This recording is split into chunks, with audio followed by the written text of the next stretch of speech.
അനുമോൾ 1000 ആവർത്തി പറയുന്നുണ്ട് ആ തെളിവ് അത് നൂറയുടെ കയ്യിലുണ്ട്, നിങ്ങൾ നൂറയെടുത്ത് ചോദിക്ക്. ആര്യന്റെ അടുത്ത് പറയുന്നുണ്ട് നൂറയോട് ചോദിക്ക്. ജിഷിന്റെ അടുത്ത് പറയുന്നുണ്ട് നൂറയോട് ചോദിക്ക്. നൂറ ഇതെല്ലാം കേട്ട് ഈ ഒരു അനുമോൾ ഇത്രയും വയലന്റ് ആയി കരഞ്ഞ് നിലവിളിച്ച് സംസാരിക്കുന്ന സമയത്ത് നൂറ ഒരു കോർണറിൽ മാറി മിണ്ടാതെ സൈലന്റ് ആയിട്ടിരിക്കുകയാണ്. ശരിക്കും പറഞ്ഞാൽ നൂറയ്ക്ക് ആദില പോയതിന്റെ നല്ലൊരു വിഷമമുണ്ട്. പക്ഷെ ഒരുവിധം ആദില പോകുമെന്നുള്ള എക്സ്പെക്ടേഷൻ ഉള്ളത് കൊണ്ട് തന്നെ നൂറയുടെ ഫേസിൽ ആ ഒരു ആദില പോയ വിഷമം മാത്രമല്ല ഉള്ളത്. അത് ഒരു സൈഡിലേക്ക് മാറ്റിവെക്കാം. നൂറ മിണ്ടാതിരിക്കുന്നത് കുറച്ചധികം പേടി നൂറയ്ക്ക് വന്നു തുടങ്ങി.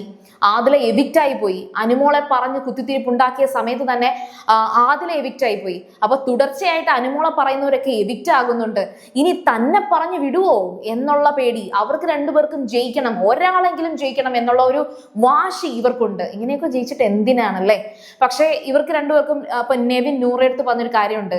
അത് അനുമോളും പറയുന്നുണ്ടായിരുന്നു നൂറയും ആദിലയും മാതാപിതാക്കളൊന്നും ഇല്ലാതെ ഒറ്റയ്ക്ക് ഈ റെന്റിനൊക്കെ വന്നിട്ട് ഫ്ലാറ്റിലൊക്കെ റെന്റിലൊക്കെ വന്ന് താമസിക്കുന്നു, ആരും ഇല്ല.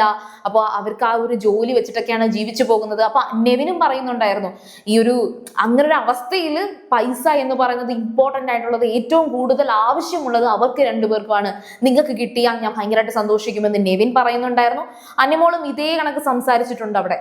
അപ്പം ഈ പറയുന്ന നൂറ അത്രയും മുഖമൊക്കെ മാറി പേടിച്ച് അത്രയും ഡിഫറെന്റ് ആയിട്ടുള്ള ഒരു ഫേസ് നൂറയ്ക്ക് അവിടെ ഉണ്ട്.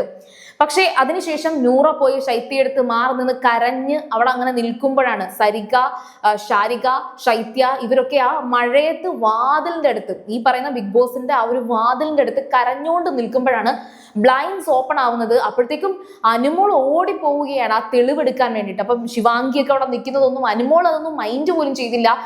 ഓടിപ്പോയി ഈ പറയുന്ന ഒരു തെളിവ് നോക്കാനായിട്ട് നിൽക്കുകയാണ്. അപ്പം ഈ പറയുന്ന നൂറ ആദ്യം ഈ ശിവാംഗിയുടെ അടുത്തൊക്കെ വരുന്നുണ്ട്, ഇവരുടെ കൂടെ നിന്ന് ഇവരെയൊക്കെ നോക്കുന്നുണ്ട്.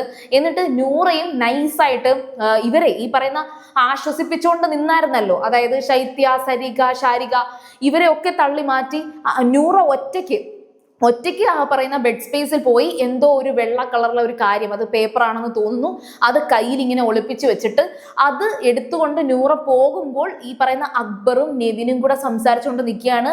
അനുമോൾ കൊടുത്ത ആ ഒരു നമ്പർ എഴുതിയ ടിഷ്യൂ പേപ്പർ അവർ കാണുന്നുണ്ട്, നോക്കുന്നുണ്ട്. ഇത് നോക്കിക്കൊണ്ടാണ് നൂറ അവിടുന്ന് ഓടി ഇറങ്ങി ആ ഡോർ ഓപ്പൺ ചെയ്ത് ഇറങ്ങി പോകുന്നത്. അപ്പോൾ അതൊരു തെളിവ് നശിപ്പിച്ചതാണ് എന്ന രീതിയിൽ ചാനൽസ് ഒക്കെ പുറത്തു വിടുന്നുണ്ട് ആ ഒരു വീഡിയോ.